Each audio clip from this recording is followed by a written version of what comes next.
Hi, this is Carl. Let me show you how to create and run trace tables in Aligned Elements.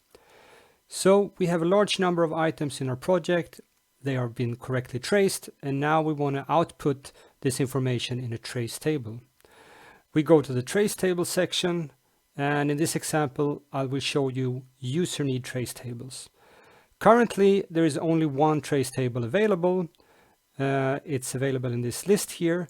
And if I want to, I can run this trace table definition by clicking the Run button. I now get the option of selecting the items in the first column, namely the user needs. I can select all user needs from the database, all the user needs that are a result from a query, or user needs from a custom pick list. Let's choose all the user needs. And here is our trace table. We can see the user needs here, tracing to requirements over here, and then to test cases, to test results, and then to bugs, anomalies, and issues. These blank rows here indicates that these requirements are not tracing to any test cases right now. A blank row over here indicates that this user need traces to both these requirements. Now, you can create your own trace table definitions by clicking on this Add button. I'm still in the user need section, so I click Add to create a new user need trace table.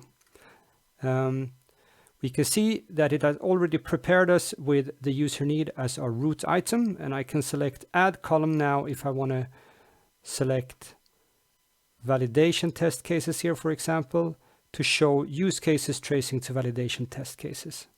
I give it a name. User needs to validation test cases. I click Save. And this new trace table is now available in the list. Let's select it and run it. Well, it looks like all our user needs have traces to at least one validation test case. I'd like to add some more information about what these user needs and what these validation test cases are about. I go to the Edit button to edit this trace table definition. I click Add down here to add more information about user needs, as well as more information about the validation test cases. So maybe the title and maybe the test method. Let's try this out. I save it. I rerun my trace table, and it's now populated with more data. You can now create your own trace table definitions, and these trace table definitions are accessible to all users in the project, and they can run these trace tables to inspect items and generate traceability information.